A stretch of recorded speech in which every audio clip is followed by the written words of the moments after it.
So I'm always passing these advertisements on like the bus stops that were saying Hoboken Grace. I kind of put it off for a while, thinking, I'm just not ready. There's some loose ends I need to tie up. But I did take that first step, walk through the door, grabbed a guy named Eric. The first day I said, how do I get involved? He was tall, he looked like he played some basketball, he's relatable. He said you can start off by grabbing that chair. So I picked up the first chair, and ever since then I was part of the teardown team and setup team.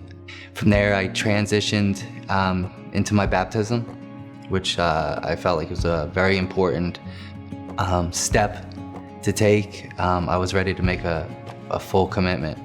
It was probably the best day of my life.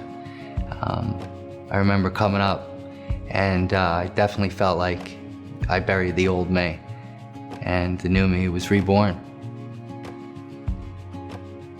So right after baptism, within this 2 weeks was just extremely powerful. I went to ShopRite one day. This is right after baptism, where I'm kind of, I want to feel something. I want texture. I want to see it. I want to make sure it's real. Is this real? So I meet this guy outside ShopRite. I'm chaining up my bike, and he leans over and says, "Hey, could you buy me something to eat?" So, naturally, I said, "Nah, I just don't have anything," and kind of blew him off. So, and now I'm thinking about it. And as I said that, he said to me, "Oh, thank you anyway, man. I'm sorry, I didn't mean to bother you." And I was just like, oh. So I'm chaining up the bikes. I said, "No, come on in, I'll get you something to eat." I said, "What do you want to eat?" And he said, "I'll eat anything, I'll eat anything." So I go in, get him some burgers. I said, "Get something to drink, grab a Gatorade." And he says, I said, "Pick a flavor." And he says, "I'll take anything, just anything." And he was so meek and so humble. And I felt like I wanted to just give him whatever he needed. So I brought him back to my house. He said, "Man, I haven't had a shower in 2 weeks." So I gave him a towel, I gave him some socks, some clean boxers, a t-shirt. He sat on my couch, I cooked him some burgers. And he was the nicest kid. And he said to me, "Man, no one has ever done this for me. I can't believe you did this for me." And I was like, "This is what we're supposed to do. Supposed to help somebody when they're down." And he said, "Thank you." I took his number, and he kind of just went on his way. And a day or two later, I get this booklet from Hoboken Grace. It says, it blew me away. "Then the king will say to those on his right, 'Come you who are blessed by my Father, inherit the kingdom prepared for you for the creation of the world. For I was hungry, and you fed me.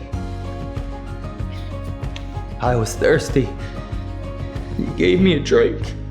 I was a stranger, and you invited me into your house. I was naked, and you gave me clothing. I was sick, and you cared for me. I was in prison, and you visited me." It was just, I was blown away. I was just blown away. Couldn't believe it. Like, hello? How much more do you need for him to say I'm there? I lived, this crazy life, man, and just, I cursed God for like years, because I was like, I was living in misery. And after the baptism, I started to think different. You change, there's a shift in everything. There's a complete shift, and it's so powerful. So I think it's powerful to always throw your arm around somebody and show them you care, You don't know who you're gonna touch. God will do the rest.